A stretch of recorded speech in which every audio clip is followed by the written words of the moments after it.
Hello बच्चों, कैसे हो आप लोग। बहुत बढ़िया हालत में होंगे, बहुत बढ़िया कर रहे होंगे आप सभी अपनी पढ़ाई में, अपनी लाइफ में, अपनी ज़िंदगी में, अपने फ्रेंड्स के साथ, अपने दोस्तों के साथ बड़ा ही इंजॉय कर रहे होंगे। पर आज मैं आपके सामने थोड़ी पढ़ाई की बातें कर लेते हैं। तो देखो बच्चों, 11th क्लास का सबसे most important topic, most difficult topic जो बच्चों को लगता है, दैट इज सेल साइकिल का मियोसिस। माइटोसिस तक तो पूरा चैप्टर हमें अच्छे समझ में आता है, पर मियोसिस में डब्बा हमारा गोल हो जाता है। तो इसीलिए मैं आप सबके सामने मियोसिस का टॉपिक लेकर आई हूँ। तो मियोसिस हम जल्दी से पढ़ते हैं और इतने मज़ेदार तरीके से मियोसिस पढ़ेंगे कि कभी फिर भूल नहीं पाओगे। चलो शुरू करते हैं। तो देखो मियोसिस, तो मियोसिस क्यों करते हैं।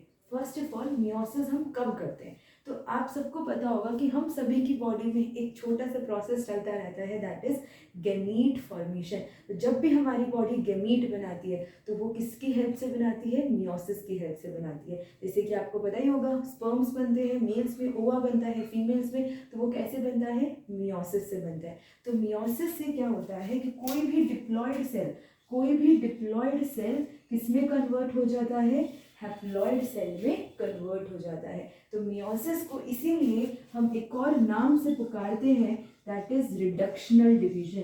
किस नाम से पुकारते हैं, रिडक्शनल डिवीजन, क्योंकि यहाँ पर हमारे क्रोमोसोम का नंबर हो जाता है हाफ। अगर हमारे अंदर 46 क्रोमोसोम है, मियोसिस के बाद जो सेल्स बनेंगे उनके अंदर कितने क्रोमोसोम होंगे, 23 क्रोमोसोम। कितने क्रोमोसोम होंगे, 23 क्रोमोसोम। तो इसीलिए हमने मियोसिस को क्या बोला, रिडक्शनल डिवीजन। क्या बोला, रिडक्शनल डिवीजन। अब चलते हैं कि मियोसिस में होता क्या है, what is the actual process of meiosis. तो देखो भाई, सबसे पहले जब भी कोई सेल डिवाइड करने का सोचता है, सबसे पहले वो कौन सी फेज में जाता है भाई, हमें पता है G1 फेज में जाता है। G1 मतलब कि गैप 1 फेज। फिर जब वो गैप 1 को ओवर करके कहाँ जा जाता है, S फेज में आ जाता है। S फेज के बाद कौन से फेज में आ जाता है, G2 फेज में आ जाता है। अब G2 फेज में आने के बाद वो कौन सी फेज में घुसता है, M फेज में घुसता है। तो मियोसिस में M phase is further divided into meiosis 1 and meiosis 2। Meiosis में M फेज को हम फर्दर डिवाइड कर देते हैं दो फेजेस में, मियोसिस 1 मियोसिस 2 में। इतनी चीज हमें समझ में आ रही है।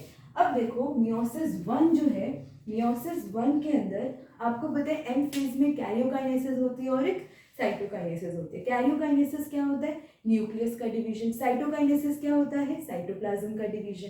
ठीक है, तो मियोसिस 1 में अपनी खुद की कैरियोकाइनेसिस होगी, जिसको मैंने बोला कैरियोकाइनेसिस 1।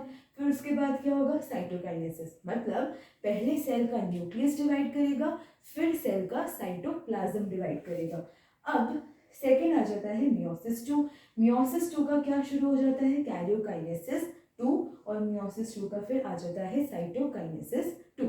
तो अब देखो मियोसिस 1 और मियोसिस 2 के बीच में रेस्टिंग फेज आता है, जिसे हम क्या बोलते हैं, इंटरकाइनेसिस। तो इंटरकाइनेसिस क्या हुआ, मियोसिस 1 मियोसिस 2 के बीच में एक फेज आता है, जिसे हमने क्या बोला, इंटरकाइनेसिस। इतनी चीज हमें समझ में आ गई। तो अगर हम देखें G1 S G2 के बाद हमारा आ जाता है कैरियोकाइनेसिस 1, कैरियोकाइनेसिस 1 के बाद आता है साइटोकाइनेसिस 1, फिर आता है हमारा इंटरकाइनेसिस के बाद आता है कैरियोकाइनेसिस 2, कैरियोकाइनेसिस 2 के बाद आता है साइटोकाइनेसिस 2। इस तरीके से सेल अपनी मियोसिस कंप्लीट करता है। अब हम एक एक करके कैरियोकाइनेसिस 1 और साइटोकाइनेसिस 1 के बारे में पढ़ते हैं। अब कैरियोकाइनेसिस 1 और कैरियोकाइनेसिस 2 को भी हम फर्दर बहुत सारी स्टेजेस में डिवाइड करते हैं। देखो, कैरियोकाइनेसिस 1 को हम फर्दर डिवाइड करते हैं 4 फेजेस में। पहली phase is prophase 1, second is metaphase 1, third is anaphase 1, fourth is telophase 1। अब आते हैं कैरियोकाइनेसिस 2 पर। कैरियोकाइनेसिस 2 को भी हम फर्दर 4 स्टेजेस में डिवाइड करते हैं, प्रोफेज 2, मेटाफेज 2, एनाफेज 2 और टीलोफेज 2। यहाँ तक हमें क्लियर है। अब जो मेन फोकस आता है वो किस पे आता है भाई, प्रोफेज 1 पर आता है। अगर आपको प्रोफेज 1 समझ में आ गया तो आप समझ लेना आपको पूरी मियोसिस समझ में आ गई है। तो चलो समझते हैं प्रोफेज 1 को। प्रोफेज 1 को हम 5 फेजेस में फर्दर डिवाइड करते हैं। देखो हम बहुत सारे डिवीजन करें। सबसे पहले मैंने आपको बताया मियोसिस को हम मियोसिस के एम फेज को 2 फर्दर फेजेस में डिवाइड करते हैं, मियोसिस 1 मियोसिस 2। मियोसिस वन में अपना खुद का कैरियोकाइनेसिस होता है और अपना खुद का साइटोकाइनेसिस होता है। मियोसिस टू में भी अपना कैरियोकाइनेसिस होता है और अपना साइटोकाइनेसिस होता है। अब हम क्या पढ़ रहे हैं, कैरियोकाइनेसिस वन। तो karyokinesis one of meiosis one में प्रोफेज वन आया था। प्रोफेज वन को हम फर्दर डिवाइड कर रहे हैं 5 फेजेस में। 5 फेजेस कौन कौन से हैं? सबसे पहला आता है लेप्टोटीन, फिर आता है जाइगोटीन, फिर आता है पैकिटीन, डिप्लोटीन और डाइकाइनेसिस। सबसे पहले leptotene, zygotene, pachytene, diplotene and diakinesis. इतनी चीज हमें समझ में आ गई, याद हो गई। आगे चलते हैं, इन सभी फेजेस को पिक्चर के थ्रू। अब हम पढ़ते हैं जाइगोटीन। जैसा कि मैंने आपको बताया कि होमोलोगस क्रोमोसोम क्या होते हैं, 1 और 1 क्रोमोसोम आपस में कैसे हो गए, होमोलोगस। 2 और 2 आपस में कैसे हो गए, होमोलोगस। 3 और 3 आपस में कैसे हो गए, होमोलोगस हो गए। ऐसे अगर मैं आपसे बोलूं कि भाई 1 और 3 क्रोमोसोम नंबर 1 क्रोमोसोम नंबर 3 आपस में कैसे हो गए, भाई हमें सबको पता है नॉन होमोलोगस हो गए, है ना। होमोलोगस कौन कौन होगा, 1 1, 2 2, 3 3, 4 4 आपस में कैसे हो गए, होमोलोगस हो गए। पर 2 और 3 आपस में कैसे हो गए, नॉन होमोलोगस। आप मुझे बताओ 1 और 4 आपस में कैसे होंगे, भाई ऑफ कोर्स नॉन होमोलोगस होंगे। ठीक है, तो आप अब होमोलोगस नॉन होमोलोगस समझ गए। अब हम पढ़ते हैं next phase, zygotene. Prophase one की नेक्स्ट स्टेज कौन सी है, सेकेंड स्टेज कौन सी है, जाइगोटीन। अभी हमने कौन सी पढ़ी थी, लेप्टोटीन। ठीक है, नेक्स्ट स्टेज कौन सी आएगी, जाइगोटीन। अब देखो जाइगोटीन में होता क्या, जो अभी लेप्टोटीन में क्रोमैटिन से क्रोमोसोम बने थे वही क्रोमोसोम, अब देखो आपको पता है 1 और 1 आपस में भाई भाई हैं, दे आर होमोलोगस क्रोमोसोम। तो 1 और 1 जो है वो आपस में पास आ जाएंगे।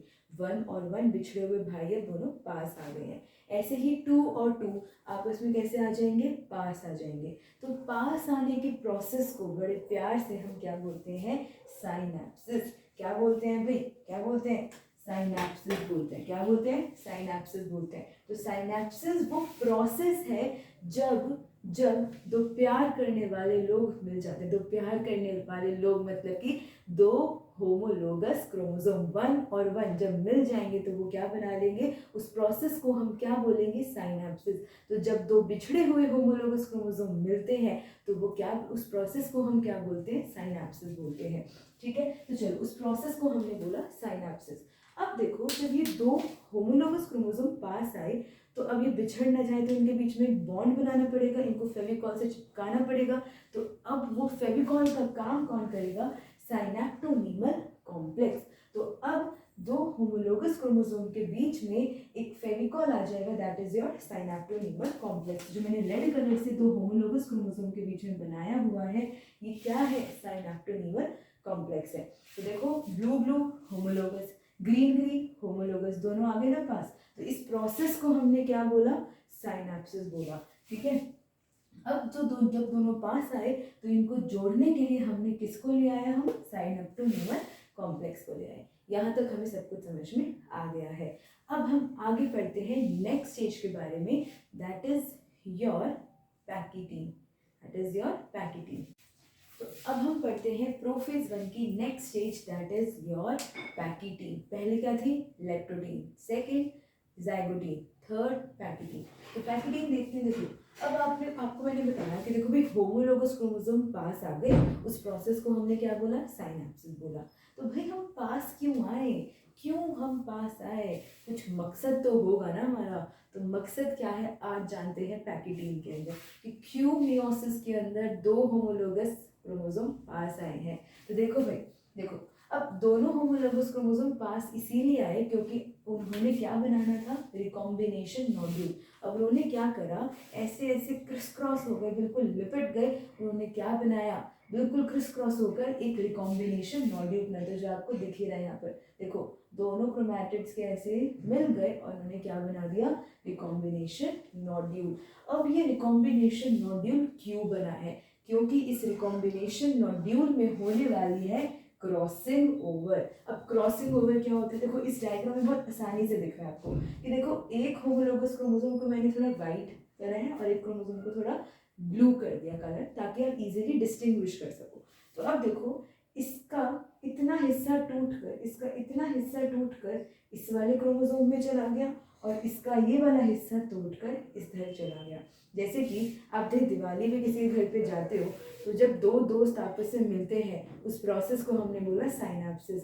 दोनों आपस में मिले, थोड़ी महफिल जमाई, उसको हमने बोला रिकॉम्बिनेशन नॉड्यूल। उस महफिल में आप क्या करने वाले हो, ज़्यादा दूर नहीं जाना, हम उस महफिल में बस इतना करने वाले हैं कि जो हम दिवाली के गिफ्ट्स लाए हैं वो एक्सचेंज करेंगे। तो उसी को ही हमने क्या बोला, क्रॉसिंग ओवर। तो क्रॉसिंग ओवर में क्या होगा कि क्रोमोसोम के छोटे छोटे से हिस्से टूटकर आपस में एक्सचेंज हो जाएंगे। ठीक है, तो जैसे कि ये अगर नहीं समझ में आया तो आप यहाँ पर समझ सकते हो कि हमने इसका इतना हिस्सा तोड़ के यहाँ लगा दिया और इसका इतना हिस्सा तोड़कर हमने यहाँ लगा दिया। तो इसी प्रोसेस को हमने क्या बोला, क्रॉसिंग ओवर।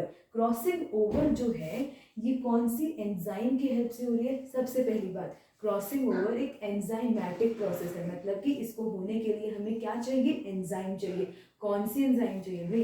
Recombinase enzyme. कौन सी एंजाइम? रिकॉम्बिनेज एंजाइम हमें चाहिए। इतनी चीज हमें समझ में आती है। अब क्रॉसिंग ओवर क्यों चाहिए हमें? आपको पता है कि देखो, अगर हमने थोड़ा अदला बदली करी तो इससे क्या होंगे, वेरिएशंस आएंगे। और वेरिएशंस क्यों जरूरी है? क्योंकि वेरिएशंस इवोल्यूशन कराते हैं और इवोल्यूशन से नई नई स्पीशीज बनती हैं, तो इसीलिए वेरिएशन जरूरी है। तो क्रॉसिंग ओवर क्यों जरूरी है? क्योंकि हमें वेरिएशंस चाहिए। चलो अब हम पढ़ते हैं पैकिटीन की अगली स्टेज, दैट इज डिप्लोटीन। तो मतलब दो होमोलोगस क्रोमोसोम जब पास आए थे तो उन्होंने करना था क्रॉसिंग ओवर। अब काम हो चुका तो दूर दूर चले जाएंगे। तो अब देखते हैं कि कैसे ये दोनों के दोनों दूर दूर चले जाएंगे। प्रोफेज 1 की अगली stage that is your diplotene. तो पैकिटीन में क्या हुआ था, देयर इज क्रॉसिंग ओवर। पैकिटीन में क्या हुआ था, क्रॉसिंग ओवर। एक चीज ध्यान रखना, पैकिटीन में अभी भी मैंने रेड कलर से साइनैप्टोनीमल कॉम्प्लेक्स बना रखा है, इसका मतलब पैकिटीन में भी अभी दोनों होमोलोगस क्रोमोसोम के बीच में वो फेविकॉल है, मतलब वो साइनैप्टोनीमल कॉम्प्लेक्स है। अब मैंने आपको बताया था कि दोनों पास क्यों आए थे, क्योंकि इन्हें क्रॉसिंग ओवर करनी थी। तो अब क्रॉसिंग ओवर तो हो चुकी है, अब इनका बाय बाय कहने का समय आ चुका है। तो बाय बाय कहते वक्त क्या करेंगे, साइनैप्टोनीमल जो कॉम्प्लेक्स है ये अब डिसॉल्व हो जाएगा, मतलब अब ये जो ग्लू हमने लगाई थी बीच में वो हट जाएगी। There is dissolution of synaptonemal complex. तो क्या अब आपको मैंने यहाँ पर रेड रेड कलर की कुछ मार्किंग दिखाई है? नहीं है, क्योंकि अब साइनैप्टोनीमल कॉम्प्लेक्स हट चुका है। अब ये दोनों के दोनों होमोलोगस क्रोमोसोम सिर्फ एक ही जगह से चिपके हुए हैं जहां से इन्होंने क्या करी थी, क्रॉसिंग ओवर। जिस जगह पे इन्होंने क्या करी थी, क्रॉसिंग ओवर, उसी जगह को हम क्या बोलते हैं, कायस मेटा। क्या बोलते हैं, कायस मेटा। तो आपको ये कायस मेटा कैसी दिख रही है भाई, एक्स शेप दिख रही है ना, एक्स शेप। तो बस ये दोनों होमोलोगस क्रोमोसोम अभी सिर्फ कहीं कहाँ से जुड़े हुए हैं, सिर्फ कायस मेटा से जुड़े हुए हैं, बाकी ये अलग हो चुके हैं। ठीक है, अभी सिर्फ कहाँ से जुड़े हैं, कायस मेटा में। अब नेक्स्ट स्टेज कौन सी आती है, डायाकाइनेसिस। तो डायाकाइनेसिस के अंदर अब ये दोनों के दोनों सेल्स, अब ये दोनों के दोनों क्रोमोसोम्स जो हैं ये कायस मेटा से भी बिछड़ जाएंगे और बिल्कुल अलग अलग हो जाएंगे, बिल्कुल इस तरीके से, इस तरीके से। अब ये दोनों के दोनों जो है बिछड़ जाएंगे। तो डायाकाइनेसिस में क्या होगा, दोनों के दोनों क्रोमोसोम्स कायस मेटा वाली जगह से भी बिछड़ जाएंगे, दोनों के दोनों अलग हो जाएंगे। तो this is your fifth stage, that is diakinesis. अब हमारी प्रोफेज, अब हम आते हैं प्रोफेज 1 तो अभी हम खत्म करके ही आए हैं। अब हम शुरू करते हैं मेटाफेज 1, एनाफेज 1, टीलोफेज 1 और फिर साइटोकाइनेसिस 1।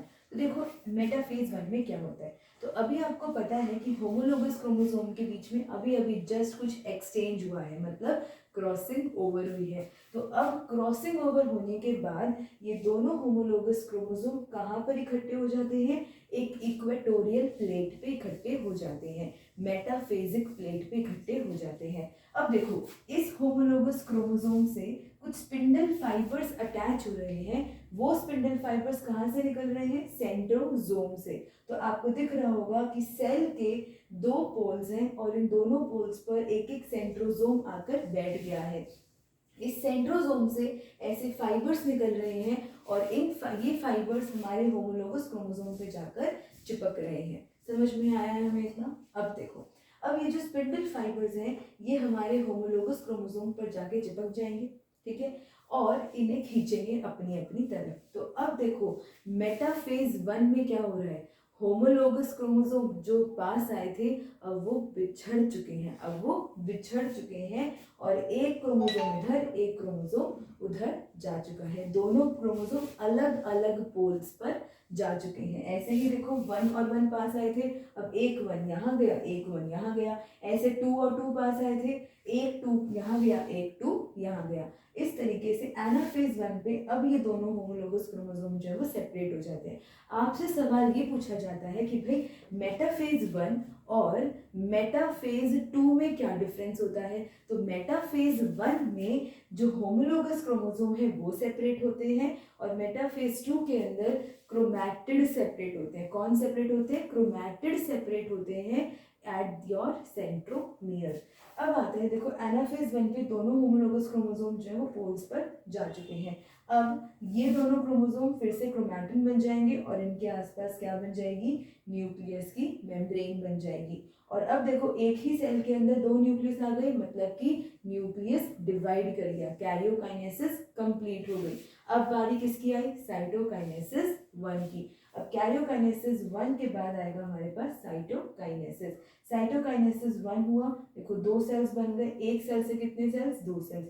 अब बारी ये आती है कि देखो भाई आपने बोला था कि मियोसिस जो होती है वो रिडक्शनल डिवीजन होती है। क्यों होती है, क्योंकि वो डिप्लॉइड को हैप्लॉइड में कन्वर्ट कर देती है। मतलब कि अगर एक सेल के अंदर 4 क्रोमोसोम है तो वो कन्वर्ट हो जाएंगे कितने, 2 क्रोमोसोम के अंदर। तो अब देखो अभी इस सेल के अंदर कितने क्रोमोसोम थे, 1 2 3 4, 4 क्रोमोसोम थे। अब जो मेरे पास 2 नए सेल्स बने इनमें कितने क्रोमोसोम है, 1 2, इसमें कितने हैं 1 2।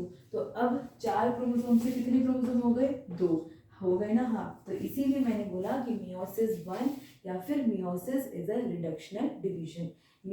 तो इसके साथ हमारा मियोसिस 1 खत्म होता है। मियोसिस 2 वैसे तो बहुत आसान है, बिल्कुल माइटोसिस की तरह है। अगर आपको माइटोसिस समझ में आ गई है तो मियोसिस 2 भी समझ में आ ही जाएगी। पर अगर आपको मियोसिस 2 की भी वीडियो चाहिए तो ज़रूर मुझे बताइए कमेंट बॉक्स में, do tell me in the comment section. And also if you like this video do subscribe to my channel और इस वीडियो को